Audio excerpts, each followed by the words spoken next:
Don't go off the cliff. Hi, I'm Brian Pombo. Welcome back to Brian J. Pombo Live. I'm happy to be back at home. I had a fabulous time of visiting and also just taking care of business while I was in Las Vegas, Nevada.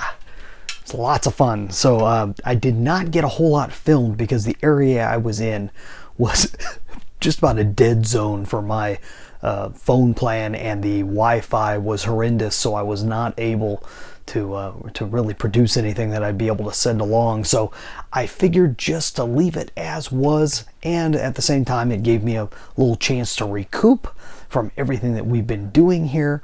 But I'm back and I'm really happy. Now I want to talk to you a little bit about what happened on my way back home today. So everything was going really good.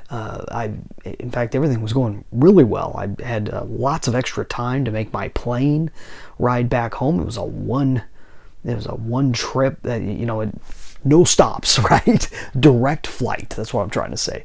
We had a direct flight back home, and it was a lot of, there was no reason why anything should happen. And then this happened. We end up with a what they assumed was a live shooter because somebody yelled out that it was a shooter, even though there was nobody with a gun.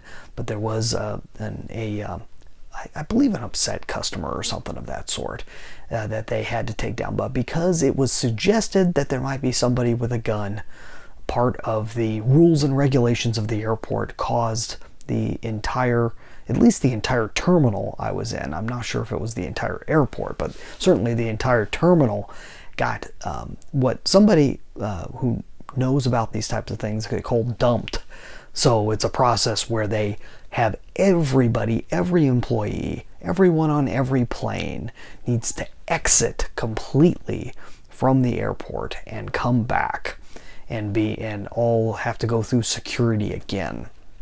I think first probably the police need to cover the entire area and make sure that there is no shooter, bomb, or anything else happening there, and then they come back and get re-put back together again, right? And I think that was already happening by the time I reached the airport, because there was already an enormous line just to get up the escalator to go to the gates. In this process, I found that there was very little organization, and as you can imagine, this isn't the type of thing that happens every day, and it caused a whole lot of people to try and take advantage, and jump in front of line, or to create an idea that there was no line and just kind of go wherever they needed to go. And this happens. You can understand why this would happen. An airport is already a stressful situation to begin with. Everyone is trying to make their flight. Well, none of the flights were going out on time anyways. I mean, this doesn't only cause issues with this airport, this causes issues with any airport that they're connecting to, because if that flight gets delayed, all the other flights get delayed. And I noticed after many hours of waiting in line just to get upstairs, let alone wrap around all the different areas where they have to start piling people into that they wouldn't normally have to, big long lines for hours and hours and hours. After getting back home, I noticed our little tiny dinky airport in Medford, Oregon had huge lines of people waiting for delayed flights because of that one airport. So this is just one of these situations, and in that process, people start going bonkers. They start going crazy. They start feeling their stress levels start going through the roof.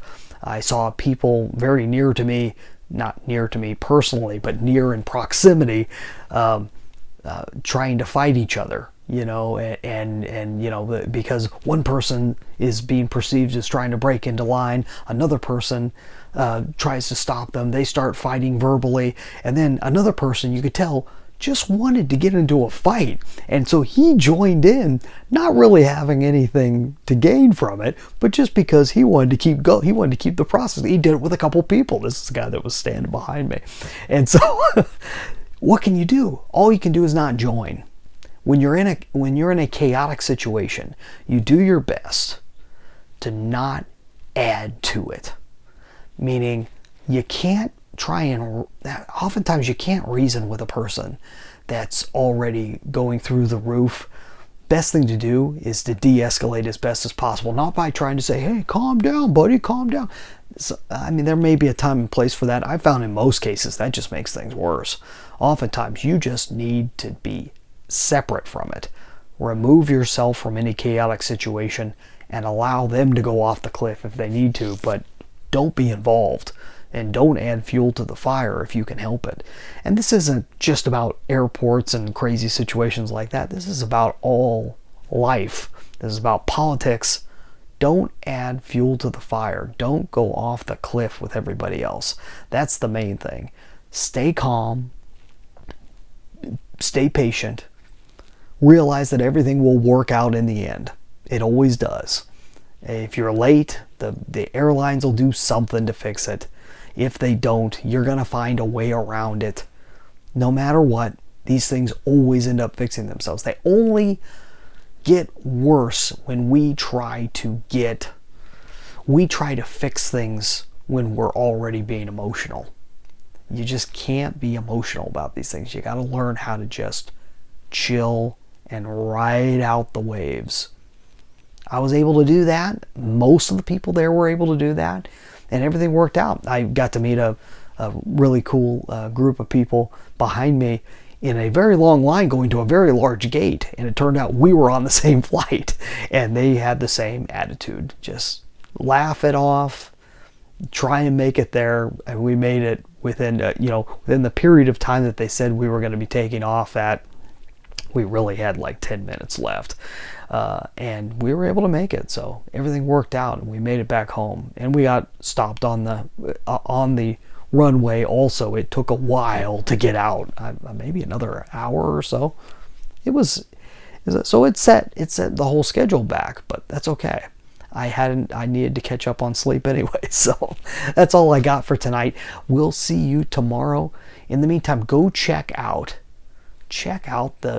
the content marketing question training that I have at contentmarketingquestion.com. If you're wondering whether you should even be using content marketing, we talk about a lot about this here. So come on back and listen and watch as we discuss how content marketing can help you either in your business, your organization, or any type of cause, anything that you're trying to get information out there about or trying to get attention for anything.